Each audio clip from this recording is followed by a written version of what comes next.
እነሆ በዚህ ሰዓት በዚህ ድቅድቅ ሌሊት እጅግ አስደሳች ሰበር መረጃ ተሰምቷል። ባለሀብቱ አቶ ወርቁ አይተነው የትግራይ ክልል ጊዜያዊ አስተዳደርና የህወሓት አመራሮች 121 ሺህ ኩንታል እህልና 55.5 ሚሊዮን ብር ማለት ነው ለህፃስ ተልኮም የት እንደወሰዱት እየተጠየቁ ይገኛሉ። ትግራይ ውስጥ ለደረሰው ረሃብ አንድ ሰው መንግስትን ተጠያቂ ማድረግ አይችልም። አንድ ሰው መንግስትን ብሌም ማድረግ አይችልም በዚህ ጉዳይ። ይሄ ሁሉ ነገር እንዳይፈጠር ነው መንግስት ስንት አመት ሙሉ እርቅ እያለ አስታርቁኝ እያለ ሲለምን የነበረው። ከሁለት ሳምንታት አንድ ቀንም ወይዘሮ አዜብና አቶ መለስ በተጨቃጨቁበት ቀን ወይዘሮ አዜብ በቦታው መቆየት አልፈለገችም እና በዛን ሰዓት ኮሮላ መኪናዋን አስነስታ ወደ ቦሌ ኤርፖርት ታቀናለች። ግን ወደ ቦሌ ኤርፖርት እያቀናች እያለች መጀመሪያ የደወለችለት ሰው ግን ሼክ መሐሙድ አለሙዲን ነበር። ምክንያቱም ሰላም እንዴት አላችሁ ውድ ኢትዮጵያውያን፣ ስፔሻሊ የፍቼ ሰላሌ አካባቢ ሰዎች ዛሬ በዚህ የይቅርታ ቪዲዮ በፊታችሁ መጥቻለሁ። ሰላም ውድ ሀገሬ ልጆች እንዴት ናችሁ? ዛሬም እንደተለመደው ከሶሻል ሚዲያ አነጋጋሪና ወቅታዊ የሆኑ ቪዲዮችን ይዤላችሁ ቀርብ ያለው። ለዚህ ቻናል አዲስ ከሆናችሁ ላይክ፣ ሼር፣ ሰብስክራይብ በማድረግ ይህን ጨዋ ፋሚሊ መቀላቀል ትችላላችሁ። ሐሳብ አስተያየቶቻችሁን ኮሜንት ሴክሽን ላይ በጨዋ ደንብ ስጡኝ። ወደ ቪዲዮ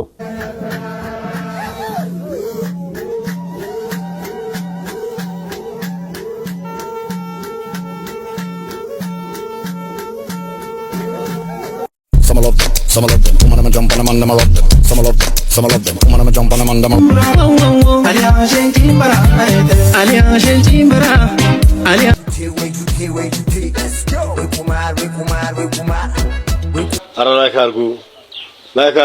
እነሆ በዚህ ሰዓት በዚህ ድቅድቅ ሌሊት እጅግ አስደሳች ሰበር መረጃ ተሰምቷል። ባለሀብቱ አቶ ወርቁ አይተነው በደብረ ብርሃን ለሚገኙ ተፈናቃዮችም 15 ሚሊዮን ብር እንግዲህ እንደለገሱ ነው የተገለጸ የሚገኘው። በደብረ ብርሃን መጠለያ ጣቢያ ለሚገኙ ወገኖቻችንም በዚህ በቲክቶክ መንደር አማካኝነት እንግዲህ እየተደረገ ያለው የገቢ ማሰባሰቢያ መርሃ ግብር እጅግ አስገራሚ ድሎችንም ያስመዘገበ ይገኛል። ወገን ለወገን ደራሽ መሆኑን እንግዲህ በተግባር ያየን እየተመለከትን እንገኛለን።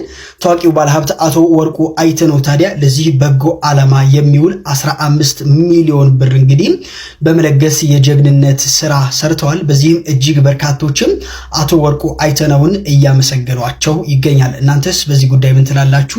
እኛማ የምንለው ለረዳችሁ ሰዎች እግዚአብሔር ይስጣችሁ፣ በወጣ ይተካ፣ ከዚህ በላይ ጨምሮ ጨማምሮ ይስጣችሁ ብለናል። ሌሎችም መርዳት የምትችሉ ሰዎች አሁንም አረፈደም እየተሰባሰበ ነው እና እርዳታ እንድታደርጉ በኢሱ ቤተሰብ ስም ጠይቃለሁ። አኩር እንደምን አለ? ሰላም ነህ? መጀመሪያ ላደረከው ነገር በጣም አመሰግናለሁ። በመቀጠል ወርቁ ፋውንዴሽን እስከ 200 ሚሊዮን ባጀት ይዟል ለዚህ ለተቸገሩ ኢትዮጵያውያኖች ለመርዳት። አሁን አንተ ሄደህ ለጎበኛው በዚህ ሰዓት መዋጮ የምታደርጉበት ግን 15 ሚሊዮን ብር ገቢ ያደርግላችኋል። ስለዚህ ውጭ ሀገር የሚገኙ ኮንታክታችሁ ከኛ ጋር በመገናኘት ገንዘቡን መረከብ ይችላል። እናመሰግናለን። አጨብጭባ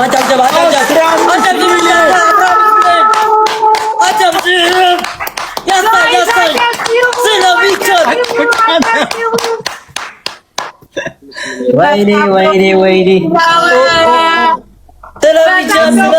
ስለሚቻል አልጨረስኩም። አንድ ጊዜ እንጨርሰው እንዳለ ነው የምናቆመው ሁሉንም።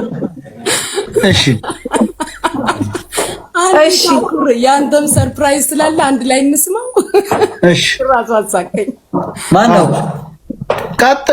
ቀጥይ ፈልገው ሀገር የሚገኙ ኮንታክታችሁ ከኛ ጋር በመገናኘት ገንዘቡን መረከብ ይችላል። ይሄን ነው የምፈልገው። አንተም በተመለከተ ግን ድርጅቱ የ5 ሚሊዮን ብር መኪና ለግልህ ሸልመዋል።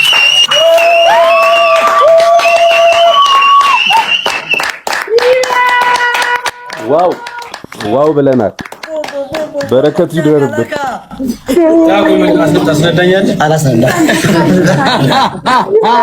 እኔም ፒፓ ታስደርገኝ። በቃ ከዚህ በላይ ለድርጅታችን ያደረገልን ነገር፣ ለአግማሽ ኢትዮጵያ ያደረገልን ነገር በጣም ታሪክ የማይረሳው ነገር ነው።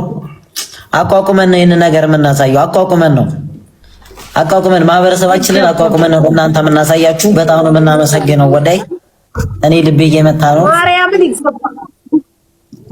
ውዴ ቀጣለ እንዴ ቀጣለ ጋይስ ቮይሱን ልጨርሰው እኮ አለ ማለት ነው ውዴሽ ታታሪ ወጣቱ ነው የሌሎች አሪያ እንድትሆን በማድረግ ነው በማሰብም ነው ሰውን ለመርዳት የሚያስፈልገው ሃይማኖት ብሔር ማንነት ሳይሆን ችግሩ ላይ ብቻ በማሰብ ለተቸገሩት መድረስ ወሳኝ ነገር ነው ይሄንን በሁሉም ጭንቅላትና በሁሉም ኢትዮጵያዊ አመለካከት ውስጥ መግባት አለበት ችግርተኛን መርዳት በዚህ ሰዓት ካለን ማካፈል ለሁላችንም ጥቅም ይኖረዋል ዋው ብለናል ከዚህ ውስጥ ምን አስደስተኝ መሰላችሁ ሰውን ለመርዳት ሃይማኖት ብሔር ፖለቲካ ምናምን ገለመል የሚሉትን ነገሮች መታየት የለባቸውም በቃ ደስ የሚል አነጋገር ነው እኔ ማምነው በዚህ ነው እና ደግሞ በታኩር በጣም ነው የቀኑት ቅናት ስላችሁ ደስ የሚል ቅናት ነው በቃ በዚህ እድሜው ታኩር በጣም በብዙ ታናሽ ይመስለኛል እኔና በዚህ እድሜው ይሄ ሁሉ ሰው ታላላቆቹንም ሰብስቦ በሱ ቤት ይሄን ያለ እርዳታ ማድረግ ማለት እንዴት ደስ የሚያሰኝ ነገር ነው ሁላችንም እንግዲህ ለዚህ አብቃን ፋሚሊ የትግራይ ክልል ጊዜያዊ አስተዳደርና የህወሓት አመራሮች 121,000 ኩንታል እህልና 55.5 ሚሊዮን ብር ማለት ነው ለህፃስ ተልኮም የት እንደወሰዱት እየተጠየቁ ይገኛሉ የህወሓት አመራሮችና ቲፒኤልኤፍ በጋራ በመሆን በርካታ እንግዲህ ለእርዳታ የቀረቡና በተለይም ደግሞ በመጠለያ ጣቢያ ያሉ ስደተኞችም ጭምር የቀረቡን በርካታ ዶላሮችና እንዲሁም ደግሞ ገንዘብ በተለይም ደግሞ ልዩ እንግዲህ የተባለውን በርካታ እንግዲህ ኩንታል እህሎችን ጭምር የት እንደደረሱና ለማን እንደሰጡትና ማጋ እንደገባም እስካሁን ድረስ እየተጣራ መሆኑን የአደጋ አመራር ኮሚሽን ማሳወቁን ሰምተናል የአደጋ አመራርና ስጋት ኮሚሽን ባወጣው መግለጫ መሰረት ህወሓት የተዘረፈውን እህል አጋልጧል ተብሏል በህፃስ ለተከሰተው ረሃብ ተጠያቂው የህው ቲፒኤልኤፍና የትግራይ ክልል ጊዜያዊ አስተዳደር መሆኑ በአንዳንድ መረጃዎች ለማወቅ ተችሏል 121,000 ኩንታል እህልና 55.5 ሚሊዮን ብር ለህፃጽና ለአካባቢው በአራት ወር ውስጥ ላይ መላኩንም ጭምር ተገልጿል ይህም ደግሞ በመስከረም ወይም ደግሞ ሴፕቴምበር ወር ላይ 2.8 ሚሊዮን ኪሎግራም በኪሎግራም እህልና እንዲሁም ደግሞ 12 ሚሊዮን ብር የተላከ ሲሆን ጥቅምት ወር ላይ ወይም ደግሞ ኦክቶበር ላይ 3.1 ሚሊዮን ኪሎግራምና 114.5 ሚሊዮን ብር መላኩንም ጭምር ተገልጿል ህዳር ላይ ወይም ደግሞ ኖቬምበር ላይ 2.95 ሚሊዮን ኪሎግራም እህልና 15.2 ሚሊዮን ብር የተላከ ሲሆን ታህሳስ ወር ላይ አሁን ያለንበት ዲሴምበር ወር ላይ ደግሞ 3.25 ሚሊዮን ኪሎግራም እህልና 15.8 ሚሊዮን ብር መላኩንም ጭምር የአደጋ ስጋትና ኮሚሽን አመራር አሳውቋል ይህን ተከትሎ እንግዲህ ጠቅላላ ድምሮ ማለት ነው 112.1 ሚሊዮን ኪሎግራምና እንዲሁም ደግሞ በኩንታል ሲለከም 121,000 ማለት ነው ኩንታል እህልና እንደ 55.5 ደግሞ ሚሊዮን ብር ለህፃጽና አካባቢው ወደ ትግራይ መድረሱንና መላኩንም ጭምር የአደጋ ስጋትና ኮሚሽን አመራር አሳውቋል ታዲያም ለምን ህዝቡ ተራበ ጥያቄውን ጊዜያዊ አስተዳደሩና የህወሓት አመራሮች ይህንን ጊዜያዊ አስተዳደርን ጨምሮ መመለስ ያለባቸው ጥያቄ ሳይመልሱም እያደባበሱ ህዝቡ ለረሃብ ተጋልጧል በበርካታ የትግራይ ክልሎች ላይ ረሃብ ችግርና እንዲሁም ደግሞ ቸነፈር ዓለም በርካቶች እንግዲህ ተፈናቅሏል ለዚህም ደግሞ ምላሽ የሚሆነው የተፈናቀሉ ህብረተሰቦችና የተፈላቀሉ ህዝቦች ወደ ያቀቸው መመለስ ነው ሲሉ የትግራይ ክልል ጊዜያዊ አስተዳደር የፌደራል መንግስትን መውቀሱን በሰሞኑ እየሰማን እንገኛለን የትግራይ ክልል ጊዜያዊ አስተዳደር እስካሁን ድረስ የተላከለትን ገንዘብና በአራት ወር ላይ ተላከ የተባለው በተለይም ደግሞ 55.5 ሚሊዮን ብርና 121,000 ኩንታል እህል የት እንደደረሰው አሁንም ምርመራው ተጠናክሮ እንደሚቀጥልም ጭምር በአንዳንድ መረጃዎች ወጥቷል ታዲያ ይሄን ሁሉ እንግዲህ ተደርጎና ይሄ ሁሉ እንኳን ተከስቶ ለአደጋ ስጋት ኮሚሽን አመራር የትግራይ ክልል ጊዜያዊ አስተዳደር ረሃብ እንዳለም እርዱኝ ጥያቄ ቢያቀርብ ኖሮ እኛም በየትኛውም ሰዓትና በየትኛውም ጊዜ ለመርዳት ዝግጁ ነበርን ሲል የአደጋ ስጋት ኮሚሽን አመራር መግለጫ ሰጥቷል ይህን ተከትሎ እንግዲህ በበርካታ ሁኔታ እሰጥ አገባ ውስጥ የገባንበት የሀገራችን ጉዳይ በተለይም ደግሞ የሰሜኑ የሀገራችን ክፍል ትግራይ ክልል ላይ በበርካታ ሁኔታ ላይ እንግዲህ የህዝቡ ሀብትና ንብረት እንዲሁም ደግሞ ለእርዳታ የሚቀርበው ጠቅላላ እንግዲህ እህልና እንዲሁም ደግሞ ገንዘብ በአመራሮችና እንዲሁም ደግሞ በባለስልጣናት እየተበላ መሆኑን አንዳንድ ማሳያዎች ግልጽ መረጃ እየወጡ ይገኛሉ ይሄ መረጃ እንግዲህ የእውነት ከሆነ ስንዴውም ገንዘቡም ለምን ሊውል እንደሚችል መገመት አይከብድም ግን እኔ በጣም የገረመኝ ነገር ትግራይ ብዙ ባለሀብቶች አሏት እንደውም በቅርቡ ከኢትዮጵያ ሁለተኛ ከሼህ መሐመድ አሊ አላሙዲ ቀጥሎ ሁለተኛ ቢሊዮነር አዜብ መስፍን ነች ተብሏልና 4 ቢሊዮን ዶላር ነው አላት የተባለውና እንዴት ነው ነገሩ የትግራይን ህዝብ ለመደገፍ ከረሃብ ለማውጣት እሷ ብቻ እኮ በቂ ነች እስካሁን አልሰማችም ነው እኔ እንጃ ብቻ እስኪ እናንተ ሐሳብ አስተያየቶቻችሁን ኮሜንት ሴክሽን ላይ ጻፉልኝ ትግራይ ውስጥ ለደረሰው ረሃብ አንድ ሰው መንግስትን ተጠያቂ ማድረግ አይችልም አንድ ሰው መንግስትን ብሌም ማድረግ አይችልም በዚህ ጉዳይ ይሄ ሁሉ ነገር እንዳይፈጠር ነው መንግስት ስንት አመት ሙሉ እርቅ እያለ አስታርቁኝ እያለ ሲለምን የነበረው ሲያላግጡበት የነበረው እንደ ፈሪ ተቆጠረው እየመጣ ያለው ነገር ከባድ ነው እያለ መንግስት ሲጮ የነበረው ይሄ ነገር እንዳይፈጠር ነው። ስለዚህ ማንኛውም ድርጅት በለው ግለሰብ በለው መንግስትን በዚህ ጉዳይ ውስጥ ከቶ መንግስትን ብሌም ማድረግ የሚችል አንድ የሞራል ልዕልና ያለው አካል የለም በፍጹም። ለዚህ ሁሉ ዳሜጅ ተጠያቂ ለዚህ ሁሉ ችግር ኮዞች እንደ አምላክ የምታመልኳቸው የናንተ መሪዎች ናቸው። በጦርነት የጨረሱት ህዝብ እንኳን አልበቃ ብሏቸው እሱን ዲናይ አድርገው መልሰው እንደገና ወደ ሌላ ጦርነት እየተዘጋጁ ሰውን ለአስከፊ ረሃብ ህዝቡን ያጋለጡት እናንተ እንደ አምላክ የምታዩአቸው እኛ ማለት እነሱ ነን እነሱ ማለት እኛ ናቸው ብላችሁ የምታመልኳቸው ከመሳሪያ ውጪ ሌላ ዕውቀት የሌላቸው መሪዎቻችሁ ናቸው። አንድ ሰው መንግስትን በዚህ ጉዳይ ላይ ብሌም ሊያደርገው በፍጹም አይችልም። ስንት አመት ሲለምን የነበረው ይሄ ችግር እንዳይፈጠር ነው። የት ናችሁ ያላችሁ ታዲያ? አና ትግራዋዬ ምናምን ያላችሁ እንደዚህ ያላችሁ በየክለቡ ብር እየበተናችሁ ያዙ ይልቀቁኝ የምትሉት የት ናችሁ? አርቲስት በለው ዘፋኝ በለው ዘርፎ የወጣ በለው የባለስልጣን ልጅ በለው አና ትግራዋዬ እኛ ምናምን ስትል የነበር የት ነው ያለ? ከናንተ ትናንትና የመጡ በጣም ወጣት ልጅ ቲክቶከሮች ይሻላሉ። ምንም ፖለቲካ ውስጥ ኢንቮልቭ አድርገው የማያውቁ እኔ በትግራዋይነቴ ምናምን ብለው እንኳን አንድ ቀን ለፍልፈው የማያውቁ ከናንተ 100 እጥፍ ለህዝቡ እንደሚያስቡ ወይም ደግሞ ምንም የትግራይ ተወላጅ ያልሆኑ በደማቸው ውስጥ ትግሬ የሌለባቸው ተራ ሶሻል ሚዲያ ላይ የሚንቀሳቀሱ ሰዎች ከናንተ 100 እጥፍ ለህዝባችሁ እንደሚያስቡ የሚያሳዩት አጋጣሚ ነው። ስለዚህ አንድ ፖለቲከኛ በለው ግለሰብ በለው ማንንም በለው መንግስትን ቅንጣት ታክል ብሌም የማድረግ የሞራል ልዕልና የለውም ማንም። ይሄ ሁሉ ዳሜጅ እንደሚፈጠር አውቆ ነው መንግስት እንደዛ እየተነቆረ እንደ ፈሪ ሆኖ እባካችሁ አስታርቁኝ ምክንያቱም እየመጣ ያለው ነገር ከባድ ነው እያለ ሲጮ የነበረው ይሄ እንዳይፈጠር ነው። እናንተ ሰው ተራበ አልተራበ ምን አግብቷችሁ ብቻ የህዝብ በሞራል ብቻ ይነሳላችሁ ከመንግስት ጋር ይባላላችሁ። እናንተ ከሀገር ውጪና አገር ውስጥ እንኳን ያላችሁ ትላልቅ አርቲስቶች አሁን በዚህ ሰዓት ላይ የላችሁም። ጦርነት ላይ እኔ ከቲዲኤፍ ጎን ነኝ ምናምን ነኝ ስትል የነበረ ከሀገር ወጥተ እኔ ትግራዋዬ ምናምን ስትል የነበር ገንዘብ ስትበትን የት ናችሁ? where are you? መንግስትን አንድ ሰው በዚህ ጉዳይ ብሌም ማድረግ የሚችለው ነገር የለው። የኢትዮጵያ ህዝብ ሰባዊነት ይዞት ማድረግ ያለበትን ሁሉ ማድረግ አለበት። ማንም ግን መንግስትን ብሌም ማድረግ አይችልም። ማንም መንግስት ሁሉ ጊዜ ማንኛውም የመሳሪያ ታጣቂ ኃይል የሚፈጥረውን ዳሜጅ ከስር ሲኮተኩት አይኖርም ዘመኑን ሙሉ። ለዚህ ሁሉ ተጠያቂ እነሱን የምትደግፉ እኔ ማለት ቲዲኤፍ ነኝ ብላችሁ ስትጮሁ የነበራችሁ ሰዎች እናንተ ናችሁ ለህዝባችሁ ማለቅ ለህዝባችሁ መራብ ተጠያቂዎች። ምክንያቱም አይተናል ሰምተናል።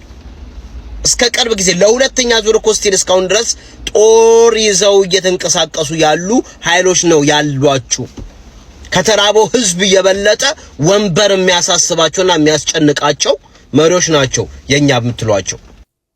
ወንበር እንደ ውሃ የሚጠማቸው እሱን ለማግኘት የማይፈነቅሉ ድንጋይ የለም። እናቶች፣ አባቶች፣ ወጣቶች እንደዚህ በረሃብ እስከሚያልቁ they don't care። በጣም የምታመልኩት የመለስ ዜናዊ ሚስት በዚህ ሰዓት ላይ ዩጋንዳ ላይ በጣም ብዙዎችን የሥራ ዕድል ፈጥራ የትልቅ ድርጅት ባለቤት ሆና እየሰራች ነው ያለችው። የነስባት ነጋ ልጆች ምናምን ሁሉም በውጪ እየጨሰን ያለው ህዝቡ ሲራብ ግን ዋጋ የሚከፍለው ሌላው ኢትዮጵያዊ ነው። ምክንያቱም ያለ በጀት ተጨምሮ ወደዛ ስለሚላክ ብዙ ነገሮች ወደዛ ክልል መሄድ ስላለባቸው መንግስት ስለሆነ አይቶ እንዳላየ መሆን ስለማይችል ህዝቡም ሆነ መንግስትም ሆነ መደረግ ያለበትን ሁሉ ወደዛ ሲያደርግ በተዘዋዋሪ ሌላው ክልልም አብሮ ይቸገራል ማለት ነው። ስለዚህ ማንም ሰው መንግስትን በዚህ ጉዳይ ላይ ብሌም ማድረግ መኮነን መውቀስ በፍጹም አይችልም። በተለይ ደግሞ ይህንን ጦርነት ቆማችሁ ሽንጣችሁን ይዛችሁ ስደግፉ የነበራችሁ ሰዎች ምንም የሞራል ልዕልና የላችሁ መንግስት ነው የመናገር። አንዳንዴ ብዙ ገንዘብ ኖሯቸው ለራሳቸው ወገን ለመርዳት የሚስቆኑ ሰዎች በጣም ያሳዝኑኛል። አይዊሽ እኔ ገንዘብ ኖሮኝ መርዳት ብችል አጠገባቸውም ሆኜ ባገለግላቸው። እውነት የምሬን ነው። ያንን ስታደርጉ ውስጣችሁ ራሱ ሰላም ይሆናል፣ የመንፈስ እርካታ ታገኛላችሁ። ግን አንዳንዴ ገንዘቡን በፋውልንም አምጥተ ነው ሰው አስጨርሰንም አምጥተ ነው እነዛን ሰዎች አለ መርዳት በጣም እኔ ምን አይነት ጭንቅላት እንዳላቸው ግራ ነው የሚገባኝ። ትላንትና አንድ ፓስተር በሶሻል ሚዲያ ላይ በጣም አነጋጋሪ ሆኖ ነበረ። ለምንድነው አነጋጋሪ የሆነው? ሰላሌ ሀገሩ የጠንቋይ ሀገር ነው ብሎ በጣም በቃ ብዙ ሰዎች በዚህ ንግግሩ ተከፍተው ነበረ እና የይቅርታ ቪዲዮ ሰርቷል። እሱን ቪዲዮ ላሳያችሁ። ሰላም እንዴት አላችሁ ውድ ኢትዮጵያውያን፣ ስፔሻሊ የፍቼ ሰላሌ አካባቢ ሰዎች ዛሬ በዚህ የይቅርታ ቪዲዮ በፊታችሁ መጥቻለሁ። ሌሊቱን እኔ ከኢትዮጵያ ተነስቼ ወደ አሜሪካን ሀገር ለአገልግሎት እየመጣው ነበር። አየር ላይ ያለው በሶሻል ሚዲያ በተለያዩ ዜናዎች አንድ የተቆረጠ አጭር የኔ ንግግር የፍቼ ሰላሌን ህዝብ እንደምጠላ አይነት ትርጉም ይዞ ብዙዎች ጋር ደርሶ አይቻለው። ለዚህ ንግግሬ ይቅርታ ለመጠየቅ ነው በፊታችሁ ያለሁት። በጣም በዛ አካባቢ ላለ ሰዎች ጠቅላላ እንዲሁም ለመላው የኢትዮጵያ ህዝብ ፍቅርና አክብሮት ኖሮኝ ነው ማገለግለው። በማገለግልበትም ቤተክርስቲያን የተለየ የብሔር የተለየ የአንድ ጎሳ ግሩፕ የለም። በቤተክርስቲያናችን የተለያየ ብሔር የተለያየ ጎሳ እግዚአብሔርን አብሮ የሚያመልክበት ስፍራ ነው። ስለዚህ በዚህ ንግግሬ ያሳዘንኳችሁ፣ በዚህ ንግግሬ ያስከፋዋችሁ የዛ አካባቢ ተወላጆች በጣም ይቅርታ ለመጠየቅ በፊታችሁ በዚህ ቪዲዮ አለው። ሌሊት ላይ እኔ እየተጓዝኩኝ ወደዚህ ሀገር እየመጣሁ ያለ በቤተክርስቲያናችን በተቋም ደረጃ በደብዳቤ ይቅርታ ጠይቀን ነበር። እሱም በቂ ስላልሆነ እኔ ራሴ በአካል ይሄንን ህዝብ ይቅርታ ለመጠየቅ በፊታችሁ አለው። ይቅርታዬን እንድትቀበሉኝ በጌታ ፍቅር ጠይቃችኋለሁ። ከልቤ ወዳችኋለሁ፣ አከብራችኋለሁ። የዛን አካባቢ አመራሮች በዛ አካባቢ ላይ በተለያየ የመንግስት ቢሮዎች በአመራር የተቀመጣችሁ ይቅርታዬን እንድትቀበሉ ደግሞም በዛ ከተማ መጥቼ በአካል ይቅርታዬን የምጠይቅበት ህዝቡንም የማገለግልበት እድል እግዚአብሔር በቅርብ ያመቻችልኛል። በአጭር ቀን ውስጥ ወደ ኢትዮጵያ መለሳለሁ። እግዚአብሔር ይህን እድል ይሰጠኛል። ወዳችኋለሁ። ተባረኩ። ስለዚህ ጉዳይ ያልሰማችሁ ሰዎች እንዴት መሰላችሁ ነገሩ? አንዲት ልጅ ተፈውሳ ይሁን አይ ዶንት ኖ ብቻ ከዚህ በፊት ምስክርነት ሰጥቼ ነበረ ስራ ርቂ ምናምን ትለዋለች። ከዛ የት ሀገር ነሽ ምናምን ይላታል። ሰላሌ የጠንቋይ ሀገር ነው አይደል ይላታል። አዎ ትለዋለች። ከየት ነው? ከሰላሌ አገሩ የጠንቋይ ሀገር ነው፣ የመተተኛ እና ከዚህ በፊት መስክሬ ነበር። አረ ስለ አረቄ አሃ ነፃ ወጥተሽ ነዋ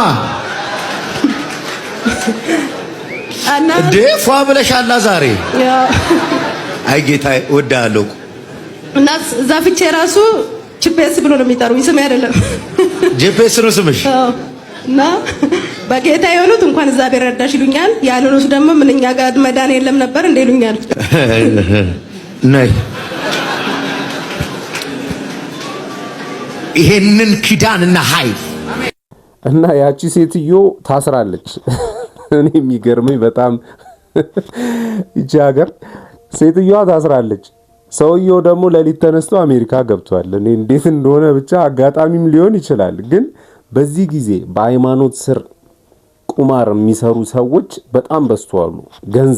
ገንዘብን ብቻ የሚያሯሩጡ ወንጌሉን ወይ ደግሞ ስብከቱን ትተው ለገንዘብ የሚኖሩ ሰዎች እነሱ ምን ያደርጋሉ? ገንዘብ ከምዕመኑ ይሰበስባሉ፣ የተንደላቀቀ ኑሮ ይኖራሉ፣ ቤት ይገዛሉ፣ ከሀገር ውጪ ቤት ይገዛሉ ምናምን። ቅርብ ጊዜ ሰምታችሁ ከሆነ በኦርቶዶክስ ቤተክርስቲያን እምነት ውስጥ ለቤተክርስቲያን ገቢ ማሰባሰቢያ ብለው ለአንድ ቲክታከር በቀን 100,000 ብር ምናምን ብቻ መረጃዎች ወጥተዋሉ እና እነፈለገ እነ ደምረው እነ ያያ ዘለደታ ምናምን የተባሉ ሰዎች ናቸው እንደዚህ ያደረጉት የነበረውና ደብዳቤ ይወጣባቸው ነው። ከወላይታ ብቻ 2 ደብዳቤ ወጥቷል። አሁን ፈለገ ላይ ፈለገ አትናቲዮስ የሚባለው ላይ የዝሙት ሊቀመንበር የፖርኖግራፊ ሊቀመንበር ሆኖ ቲክቶክ ላይ ሲሸልሙት ነበር። እናንተ ቤተክርስቲያናችንን ሲያሰድብብን ደምረው አሁን በቅርቡ መጣ ገና በወሩ ገንዘብ ማሰባሰብ ጀመረ። ማን ኃይላል የኛ ቤተክርስቲያን እኮ የማንም መጫወቻ ሆናለች።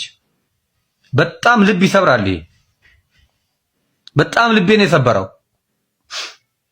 ገንዘብ ገቢ እናሰባስባለን እያሉ እነዚህ ጎረምሶች ሲጮሁለት የነበረው ባሮክ የሚባለው ዋና ቁማርተኛ ባሮክ ሁሉም ቲክቶክ ላይ የምናያቸው በአጠቃላይ ቤተክርስቲያንን እየመዘበሯት ነው ያሉት። እየበሏት ነው፣ በአጥንቷ ላይ ያስቀሯት። ይሄ ወንድሞቼ ልብ ይሰብራል፣ ልብ ይሰብራል። እኔ ግን ቀድሜ ተናግሬያለሁ። እድሜ ልኬን ስጮህ ነበር። ዛሬ ምንም አይቆጨኝም። ማታ ይንጫጫሉ። ማታውን ትናንትና ማታ ምናምን ወጥቶ ሰው እንዳለ ይላል። እኔ የዛሬ 2 ዓመት ነግሬያቸዋለሁ።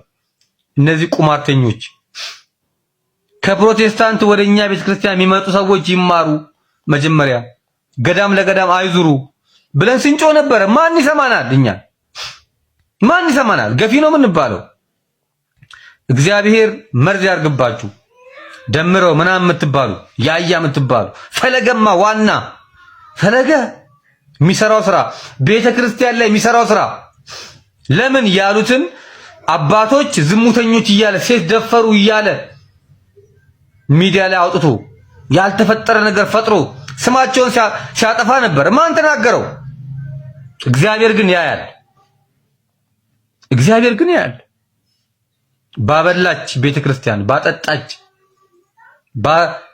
ባጠመቀችን ባጎረሰችን እጇን እየነከስናት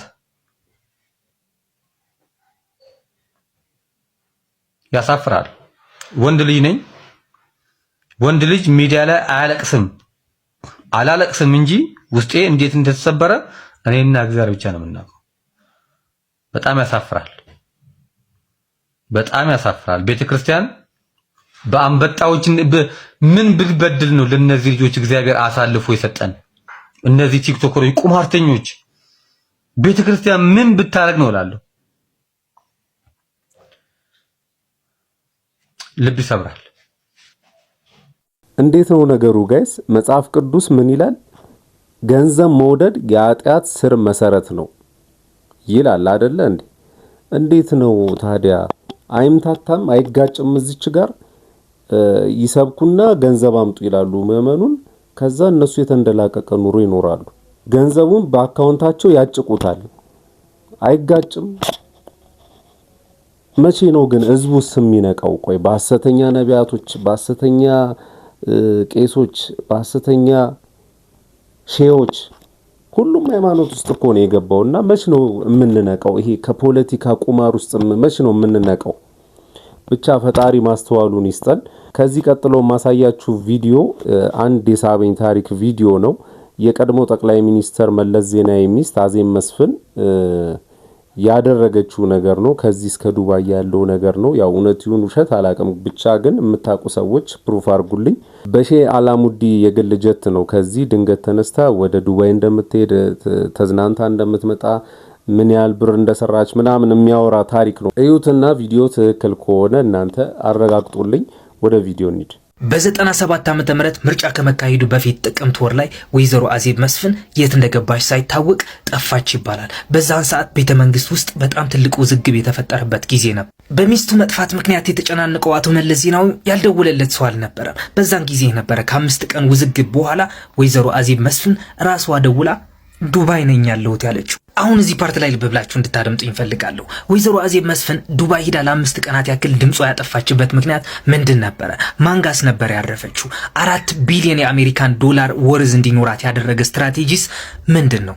አያችሁ አቶ መለስ በዚህ ትዳር ደስተኛ አልነበረም። ከ90ዎቹ አጋማሽ እስከ ህልፈቱ ድረስም ቢሮ ውሎ ሲመጣ አዜብ ቤት አያገኛትም ነበር። በሁለት ሳምንት አንዴም ቤተ መንግስት ውስጥ በጣም ኃይለኛ ጭቅጭቅ ይነሳ ነበር ይባላል። የጭቅጭቃቸው መንስኤም የመጀመሪያ ልጃቸው በሆነች በሰምሃል ምክንያት ነበር። ብዙ ጊዜ አምሽታ ጠጥታ ጭሳጭሱንም ታጥና ነበር የምትመጣው። ግን አቶ መለስ ዜናዊ አንድ ቀንም ተቆጥቷት አያውቅም። ምክንያቱም እንዴት መሰላችሁ? አቶ መለስ ዜናዊ በድሮ ላይፉ እሱም በአንድ ቀን 3 ፓኬት ሲጋራ የሚያጨሰው ነበር።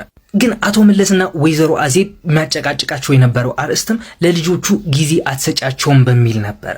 ግን እንደዛም ሆኖ በሰምሃል ስም በጣም ብዙ ቢሊዮን ዶላሮች ወደ ውጭ ሀገር እንዳሸሹ ይነገራል። ከሁለት ሳምንታት አንድ ቀንም ወይዘሮ አዜብና አቶ መለስ በተጨቃጨቁበት ቀን ወይዘሮ አዜብ በቦታው መቆየት አልፈለገችም እና በዛን ሰዓት ኮሮላ መኪናዋን አስነስታ ወደ ቦሌ ኤርፖርት ታቀናለች። ግን ወደ ቦሌ ኤርፖርት እያቀናች እያለች መጀመሪያ የደወለችለት ሰው ግን ሼክ መሐሙድ አለሙዲን ነበር። ምክንያቱም እንዴት መሰላችሁ? ወይዘሮ አዜብ ወደ ዱባይ ስትበር በሼኩ ቻርተር አውሮፕላን ለብቻዋ ነበረ።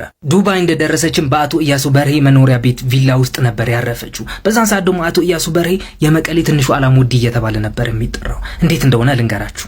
ኢያሱ በርሄ የምናውቀው ሰዎች እናውቀዋለን፣ የማታውቁት ሰዎች ግን የህወሓት የኪነት አባል ነበረ። ኢህአዴግ ስልጣን ከያዘ ማግስት ጀምሮም ከኪነቱ ጋር በመሆን ዓለም እየዞረ ኮንሰርት ማቅረብ ጀመረ። በዛን ጊዜ በጣም በብዙ ሚሊዮን ዶላሮች እንደሰበሰበም ይነገራል። እናም ቱር እያደረጉ ከሰበሰቡት ሚሊዮን ዶላሮች መሃልም 3 ሚሊዮን ለራሱ አስቀርቷል ይባላል። አንዳንድ ሰዎችም 5 ሚሊዮን ነው ያስቀረው ይላሉ። እናም 1989 ዓመተ ምህረት ላይ ከህወሓት ለመልቀቅ ደብዳቤ ያስገባል። ህወሓትም ምን ልትሆን ነው የምትለቀው? ኢያሱም አይ የራሴ ቢዝነስ ለመጀመር ፈልጌ እኮ ነው። ምን አይነት ቢዝነስ ነው የምትጀምረው? እሱን አላሰብኩበትም፣ ግን ያው ደብዳቤው ፈልገዋለሁ መልቀቂያ እንድትሰጡኝ፣ እኛ እስክንነግርህ አርፈ ተቀመጥ። ኢያሱም እናም ደብዳቤውም አንሰጥም ብለውታል። የሚሆነውን ነገር እየተጠባበቀ ነው ኢያሱ። በዛን ሰዓት የኢትዮ ኤሪትራ ጦርነት ተፈጠረ። እናም አቶ ኢያሱ በዛን ሰዓት ሀገር ውስጥ ሆኖ ወደ ውጭ ሀገር በህገ ወጥ መንገድ ስልክ ማስደወል ይጀምራል። ግን ይህንን ስራ ሲሰራ ደግሞ ብቻውን አልነበረም። ባይዘው እዚህ ጋር ያለችውን ስዕል ምንድናት እያላችሁ ይሆናል አይደለ? እነግራችኋለሁ በኋላ። ከወይዘሮ አዜብ ጋር በመመሳጠር 500 የሚደርሱ የሳተላይት ዲሾች ወደ ሀገር ውስጥ ያስገባሉ በጉምሩክ ካለቀረጥ። እናም እነዚህ ዲሾች የተተከሉት በአዲስ አበባ ዙሪያ ነበረ። እናም በዛን ሰዓት ደግሞ አቶ ኢያሱ IBY የሚባል የማስታወቂያ ድርጅት ነበረው። ግን ደግሞ የማስታወቂያ ድርጅቱ ደግሞ በራሱና በልጆቹ ስም ነበር የተቋቋመው። ሶ ቴክኒክሊ እዚህ ፓርት ላይ ማኒ ላውንድሪ እየተካሄደ ነበር። እናም እነዚህ 500 የሳተላይት ዲሾች ቴሌ ሊያገኘው ከሚገባው 20 ሚሊዮን ዶላር እንዲከስር እያደረጉት ነበረ። እናም እነዚህ 500 ሳተላይት ዲሾች እንዲቆጣጠር እንዲጠግን ደግሞ አንድ ህንዳዊ በ2500 ዶላር ወይዘሮ አዜብ መስፍን ትቀጥራለች። ግን ይህ ህንዳዊ ደግሞ የተቀጠረው በሜጋ ስም ነበረ። እናም በወር አንዴ ወደ ሜጋ ሲሄድ ደሞዝን ለመቀበል ብቻ ነበር። የሜጋ ሰራተኞችም ጉልቻው ነበር የሚሉት ይህ ህንዳዊ።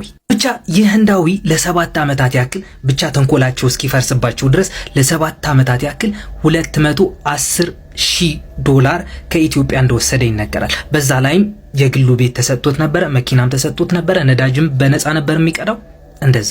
እናም ጊዜው 1993 ይሆናል። በዛን ሰዓት ህወሓት ለሁለት የተከፈለበት ጊዜ ነበረ። መለስ በዛን ሰዓት ይችንም ይወስዳል፣ በዛን ላይ ደግሞ 3 ፓኬት ሲጋራ በቀን ያጨስ ነበረ፣ በጣም ዲፕረስድ ሆኖ። እናም እነዚህ ከመለስ ቡድን ውጭ ያሉት ወይም ደግሞ ከህወሓት የተገነጠሉ ግሩፕ አንጃ የሚል ስም ነበር የተሰጣቸው።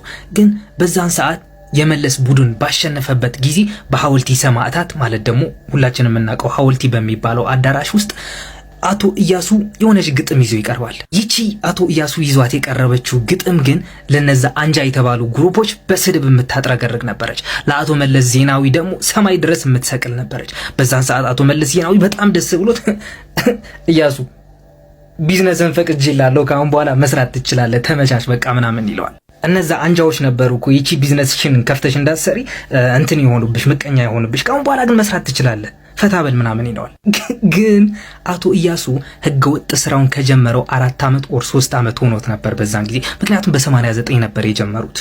እናም በ95 ደግሞ የአዲስ አበባ ፖሊስ ኮሚሽንና የደህንነት ቢሮ ከልዩ ምርመራ ቡድን ጋር በመሆን ከሲቪል አቪዬሽን የሆነች ትንሽ የአይሮፕላን ተፈቅዶላቸው ወዲህም ወዲያም እያሉ በ7 ወር ውስጥ ይህንን ሲያካሂዱት የነበሩትን ወንጀል ኢትዮ ቴሌኮምም 20 ሚሊዮን የሚያክል ዶላር እንዲከስር ሲያደርገው የነበረው ኬዝ ፈተው ፍርድ ቤት አቀርቡታል። በዛን ሰዓት አቶ ኢያሱ በርሄ ጨምሮ 38 ተጠርጣሪዎች በቁጥጥር ስር ይውላሉ።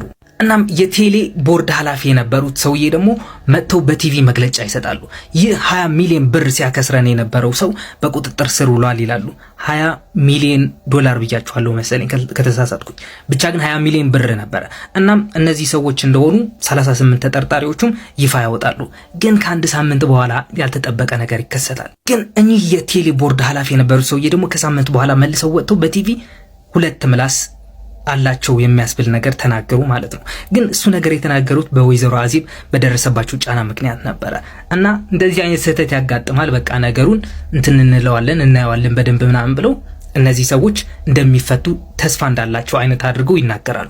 ግን 38 ተጠርጣሪዎች ሲታሰሩ ደግሞ አቶ ኢያሱ በርሀ ቅጥቅጥ ነበር ያደረጉት። 15 ቀን ሆስፒታል ውስጥ እንዲተኛ አድርገውት ነበር። በዛ ሰዓትም ሆስፒታል ውስጥ ተኝቶ ሲቀባጥር ነበር። አዜብ እኔ ብቻዬን አይደለሁም እኮ ሊገሉኝ ነው ምናምን ፖሊሶችና መርማሪዎች ባሉበት ቤተሰቦቹን ባሉበት ሰዓትም እኔ ብቻዬን አይደለሁም የሰራሁት ወንጀል አዜብም አለችበት ምናምን ሲል ነበር ይላሉ። እናም በጊዜው ከአዲስ ዓመት በፊት እንዲፈቱ አድርጋ ወይዘሮ አዜብ ኢያሱ በርሀና ሌሎች 38 ተጠርጣሪዎች እንዲፈቱ ተደረጉ ማለት ነው። ግን የዱባይ ኬዙስ ይህ ስዕል ስለምንድን ነው? አቶ ኢያሱ በርሀ ከእስር እንደተፈታ እዚህ ሀገር ውስጥ ይሰራበት የነበረ የማስታወቂያ እቃዎች ጠቅልሎ ይዞ ወደ ዱባይ ይሄዳል። እዛ እያለ ነበረ ወይዘሮ አዜብ መስፍን ወደ ኢያሱ በርሀ ሄደችው። ግን ደግሞ ዱባይ ውስጥ ሆና ባሏ ጋር ስትደውል እነዚህ ሰዎች ነበረ ተልከው ወደ ዱባይ ድረስ በመሄድ ወይዘሮ አዜብ መስፍንን ይዘዋት የመጡት።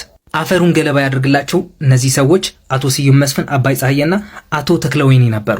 እናም ዱባይ ደርሰው ወደ አቶ ኢያሱ በርሀ መኖሪያ ቪላ ጥበቃ አልፈው እንደገቡ ማለት ነው።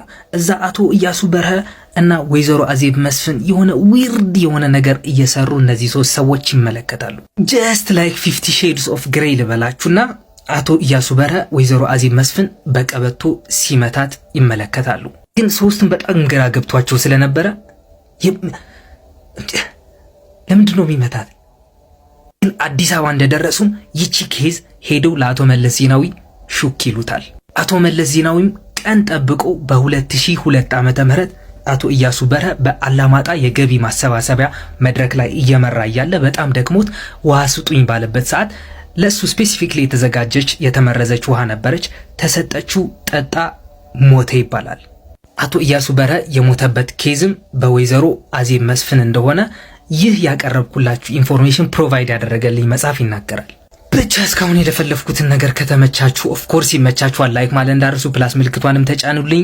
ይሜ ለማንኛውም ማይ ፋሚሊ ለዛሬ ያስኩላችሁ ቪዲዮ ይሄንን ይመስል ነበረ። ሌላ ጊዜ በተሻለ ቪዲዮ እስከምንገናኝ ድረስ ማጣት አያገኛችሁ፣ ማግኘት አይለፋችሁ።